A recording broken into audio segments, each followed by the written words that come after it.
Was I unclear? No. I was like, we're not going to harp on the people. We're going to harp on the idea. Too late. But speak to the notion, though, because that stuff is everywhere that you get. You borrow this, you take that percentage and that difference, and you go get that asset, and then in this and that. And you play this game. Full disclosure, I had you on stage at 15 years old.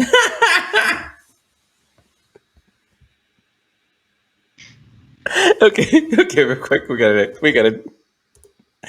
jump in. So you watched Dave Ramsey before, you know about it. Okay. So this whole thing, Lacey, about you do this and you do that, you move this and you play this game. Doesn't Dave have like a little strategy thing he does that's kind of the same thing? Oh yeah. You play his game, his little baby step up to millionaire status game. Mm-hmm. Oh. How does that game go? Do you remember him? Yes. Is this the quiz? Right. Yeah, go for it. Yeah, do it. All right. So, do it. Baby step number one, you save $1,000. All right. Okay. So, the reason you save this $1,000, but actually, I don't think it's bad. Actually, because when you're getting out of debt, which is baby step number two, life happens and something happens and you have to spend $400 on your car, or, something like that. And you don't want to have to throw it on a credit card because then you're just set yourself back. So step number one, you save $1,000 so that when you're step number two, you don't have to go backwards. Okay. Right.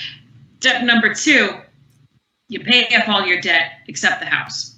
The house isn't a part of that. It's everything else though. You pay it off and you pay it off according to the debt snowball, which that method, there's a few different methods. Mm-hmm. The debt snowball method is the one where you pay the smallest balance first and you pay it off in order of smallest balance, next smallest balance, smallest balance. I've heard right? of it. Yeah. There's a couple of other methods. There's the debt avalanche and there's the debt tsunami. Have you heard of that one, Duncan? I don't know these terms. Those aren't Dave Ramsey's strategies, so we will table those, but maybe we'll talk about those at some other point in time. Sure.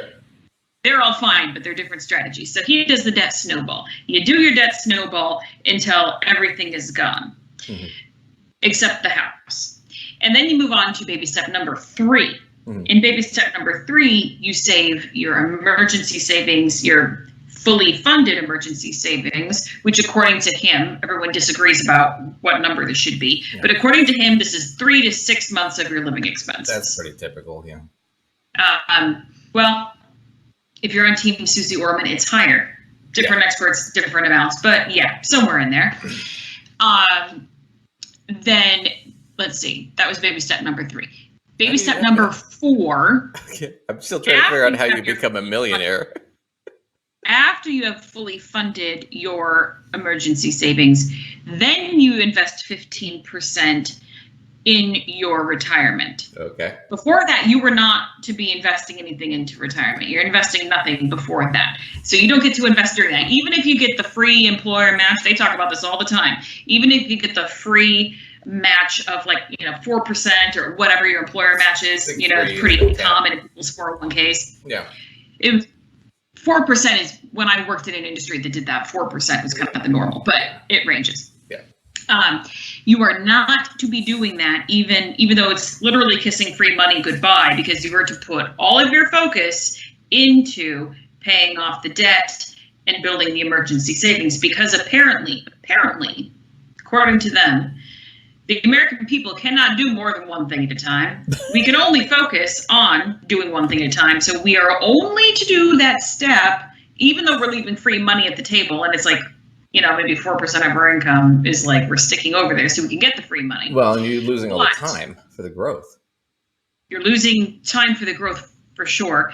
But also it's a little insulting, honestly, to think people can't be focusing on that debt, because when you put your 4% going into your retirement account, if that's all you're doing just to get the free match, you're not really sending tons of money over there. No. And you're not actually having to do anything to it. It's doing it on autopilot. So it's not as though you're actually losing any mental focus because you have to do something every month. It's just happening. Right. You can still put all of your other money into whatever other thing. So Anyway, but I digress.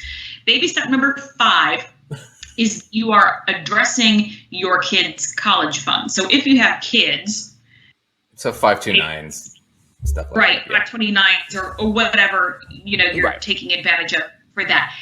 He doesn't have a specific number that you're supposed to be putting in there, but you're supposed to, be systematically on a regular basis addressing. Got it. But you do baby steps 4 and 5 Together. and 6 at the same time. Okay. So this number 4, retirement savings, number 5, kids college, and number 6, pay down your primary home mortgage. Are all happening at the same time. So once you've invested your 15% and you are systematically doing something to address kids' college fund, all the other money is to be paying down your home, and so you've got that paid off. Right. Then what's 7? And then 7 is like basically their financial freedom step. I forget what they call it, but like at that point, so it's like you're rich. I don't know if you're just rich at that point. Well, I think after your home is paid for, I think the idea that he usually says is that you're taking the money that you were paying to the mortgage and you're investing that. Yeah, this we sort of talked about this before, but told you this sounds like the old insurance scam stuff I used to see when I first started out. You don't really see it a lot anymore, but I know it was like back. It was big in like the late '80s through the '90s. So these insurance companies. So you're an insurance agent, right? Hypothetically. So this is how this works. This is the gossip portion, gentlemen. Is you're an insurance agent. So you have, life, disability, maybe you sell home auto, whatever, right? Health insurance, whatever you sell, right? That you're licensed to sell in your state. And then typically a lot of these things will have like a variable component where you can put mutual funds in them that grow, right?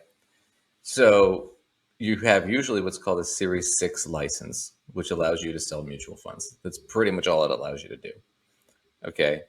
You'll hear like stockbrokers have a Series 7, which allows you to sell pretty much any securities. And then financial advisors like me, you have to have a Series 65 or 66 license. So your first, if you're an insurance agent, you're not doing any of that. You're just doing the Series 6. So I can sell mutual funds. So I can sell you the mutual funds within the insurance products, the life insurance. I'm going to put it as part of it into mutual funds or whatever, right?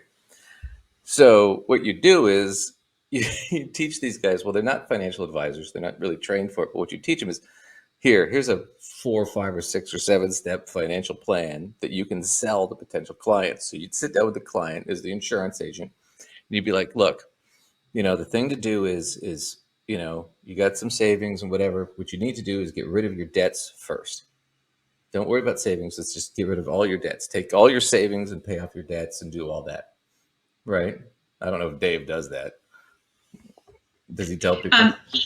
Yes, he tells people to basically liquidate all assets to pay debt off first. Okay. Yes. So if you had money in individual stocks or something, and he hates individual stocks, hates them, he'll tell you to liquidate those to pay off the debt. All right. So that's what you do. So I liquidate. Yes, the same thing. So liquidate that, pay off the debt. Maybe have a little bit savings left over, right? But liquidate that, pay off all the debt. Okay. Now your debt's paid off. So now you have more income every month because you're not making debt payments, right? Credit card payments, loan payments. So your income, you have more disposable income. Okay, and let's be honest. Having control over more of our income isn't necessarily a terrible thing. So, I mean, we kind of like having our income. Right. No, I'm not saying it's bad. We do like that. No, I know. I'm not saying it's bad. This is where this gets interesting, though, is if I have you spend all your savings to pay off your debts as your advisor, even though I'm just an insurance agent, well, now it's like, well, gosh, what happens if you suffer a disability? Because 1 in 20 Americans has to do short-term disability every year. That's a fact. That's a true number, right? So, gosh, there's a high chance. I mean, what if you were out of work for 6 months? You don't have anything. You don't have any way to pay for any of that, but you have your extra income. You know what would be great? A short-term disability plan at this premium that I get a commission on. And you know what? Well, you don't have any savings. What would happen if you died? You should probably buy some life insurance at a premium. now that you have all this extra income that you're not spending, right? And, if you want to grow your wealth, I mean, there's annuities that I could sell you. And you know what? I can't charge you fees because I'm not an advisor. But what I can do is I can sell you mutual funds at a 6 or 7% front loaded rate that I get 5 or 6% commission on. And you can just play into those every month. And now you're protected and you're saving. Fantastic. Even though now I'm raking in a ton in commission because you're now taking that $1,000 you were paying on debt every month. Now you're buying all these products from me and I'm getting commission on that money every month. So that's basically how the old sort of, as you called it, like insurance financial plans. Financial. It's not really it's not illegal, so I can't really call it a scam. But they used to do that a lot, and you would see that. Like I would see them. You'd get with a client who's like in their 50s or 60s, and you'd be like, "Why do you have 5 life insurance policies?" Because that's what they were told. Right? Why are you paying for all these disability policies? Okay. Why are you? So we can't call it a scam, but it's this system that sets you up to need their insurance products, etc. Right. So how's this transfer over into this Ramsey system? Because he's not selling any insurance products, anything like that. Oh no. So I actually looked this up. He's kind of an interesting guy. He had a 20-minute documentary made about himself. Did he? Oh, we're gonna have to do a movie night sometime. Oh, right. All right. So maybe we'll do an episode like movie night, have a little popcorn. I don't care if we get copyrighted. We're gonna break out the wine and we're gonna go through this.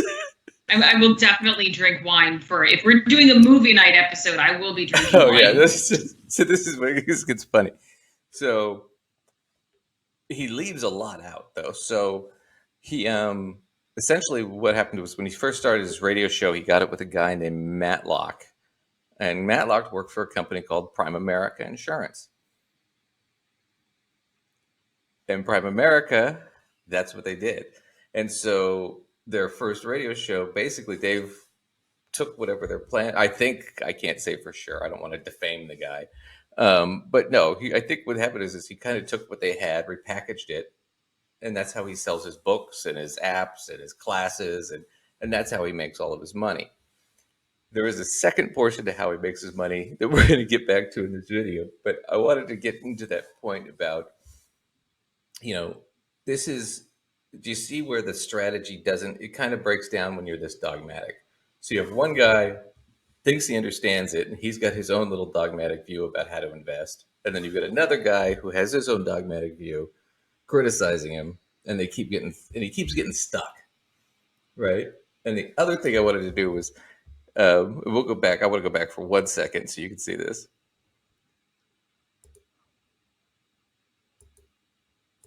Because that stuff is everywhere that you get. You borrow this, you take that percentage and that difference, and you go get that asset, and then this and that, and you play this game. Full disclosure, I had you on stage at 15 years old. Okay. What a slimy. So full disclosure. That is true. You I have done your some of kids' the differences. books. The difference is the advice that we were giving was not so bad. Okay, so did you catch that? Are you there? Yeah. Mm-hmm. Okay, so he's talking about his sort of thing, but he's also talking about, well, this guy's kind of a slimy guy for using his daughter in this video, right? Meanwhile, his daughter's co-hosting with him. And then he has to admit, oh, wait a second. Yeah, I used to have you on the show when you were 15. Same age this girl is in the Instagram video that they watched. Right? But the difference is my advice is clearly better. Right. But it's different because my advice is better. But then she points out that, oh, yeah, you had me selling your books when I was 15. This guy just did a video with his Instagram daughter. You were actually pimping your daughter out to sell your products. So who's the slimier dad on this one? He doesn't see it. But it's different because my advice was better. Was it though? Yeah, he's the one who points it out, and yet he still doesn't seem to actually see it. He doesn't see it.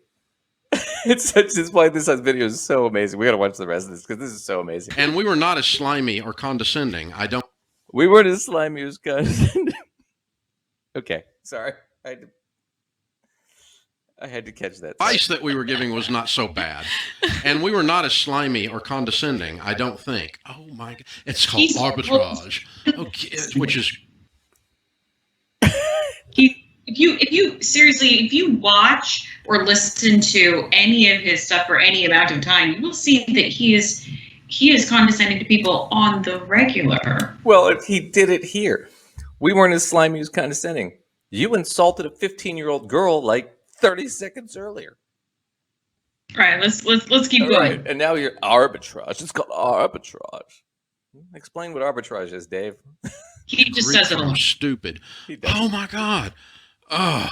Okay, but talk about that notion though, because it's the set of assumptions you have to go through for all that crap to be true are absolutely ludicrous. Okay, number one, you have never met a millionaire. We studied 10,167 of them. 0 of them, precisely 0, said I borrowed money on my car and arbitraged it into being a millionaire. 0. Okay, I want to comment on that. Okay. Yeah, go for it. You go. Right there, the way he structured that sentence indicates to you that he has no idea what arbitrage is, because that sentence literally did not make sense. He wouldn't have even said that if he had any idea what it meant. He has no clue. And this is something like if you were in a finance major, by your second year, you would know what arbitrage is and how it works. It would be really simple. But it's not just that. It's like, okay, here's where he goes, where the daughter now presses him, okay, explain it. Explain what's wrong here, okay? He's like, well, there's a lot of assumptions, but he doesn't tell us what they are. He just skips right over that. Well, what are all the wrong assumptions? I mean, we went through what the wrong assumptions were, but clearly they can't. The other thing about it that really fucking kills me is he's doing he's all angry about, arbitrage thing. And it's like, but then he has to spin it because now he realizes, I'm doing the exact same thing this guy does. Only I make millions of dollars a year doing it. Right. Do you think he actually realizes that? I think to a degree he does, because what does he do? He changes the game and he strawmans it. Right. He says, I talked to all these millionaires and they said that never happens, right? And at no point in that video did that guy say, this is how you become a millionaire. At no point in that Instagram video. At no point was that he's changed the condition of the game so he can try to win it. Right. In all fairness, the Instagram dad, the end game was not millionaire status. Millionaire status was unrelated to that. Maybe it's a thought in his head, but he sure wasn't saying that, and he wasn't trying to sell that idea. So now we've switched it into, well, if your goal is to become a millionaire, but that wasn't what that Instagram video was about at all. No, absolutely. So he has to change the rules here, and then he has to change the conditions by misrepresenting what the guy said. The guy didn't say any of what Dave is claiming. Well, you're wrong because this isn't how it works. Well, the guy didn't say any of that. So, I mean, this is where I think he's trying to have to tap dance his way out of this, because he realizes well, I don't know how much he realizes, but he's about the same position. Real millionaires do that. 0. None. I borrowed money on my car and put $11,000 into an Airbnb when I was 15. She said 7,000. With all of my business acumen on display, because she didn't even know what the interest rate was. Go back and... All right. Look at his daughter's face right now. Do you see that? That is not the face of a happy person. What you thinking, Rachel? Will you tell us? I'm thinking, oh God, he's yelling at me again on air. Fuck. She won't tell us. She'll only tell us his opinion. We never, ever, ever will learn her opinion. Just as a spoiler alert, she will never have an opinion. Not until he's dead. No. She's not allowed to then either. Yeah. Oh, yeah. No, seriously, like one of when he talks to people on his shows about their estate planning, he's a huge advocate of placing a lot of conditions and rules on the way that your children live their lives in order to have your money when you die. Oh, okay. Oh yeah, we should find one of those clips. Oh, that's you'll love those clips. Those are great. That's some dirty pool. All right. It's dirty. Let's watch this. Let's get through this. Well, and they had to edit it. What was it? Oh, 3.5. Well, tell him again, Matt. Tell him again, darling, what you did. Oh, she doesn't even know what she did. She Pot really kettle. didn't. She was a little parrot.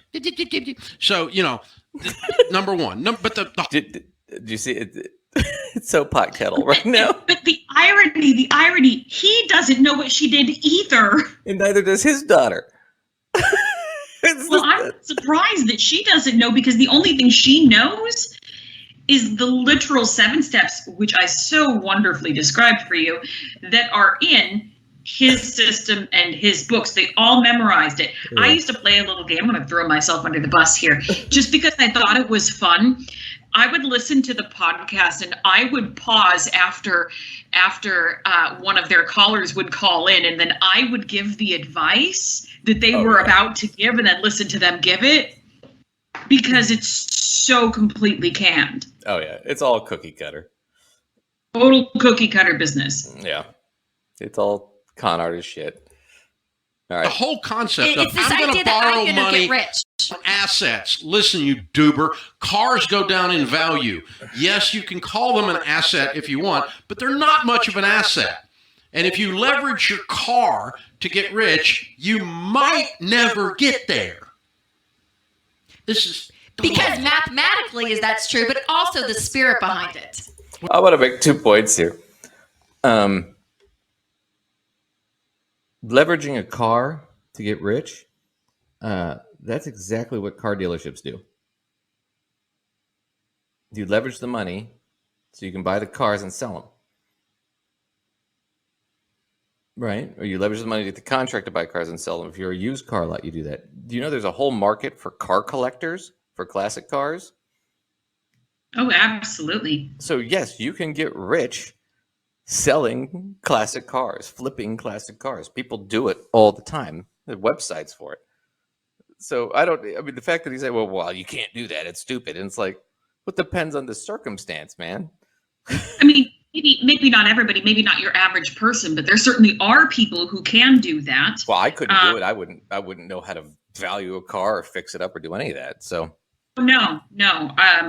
That would not be something I would be capable of doing either, but it doesn't mean nobody can. No. So it's just a dumb thing to say, well, you can't do it. But anyway, it's nitpicky. Well, mathematically...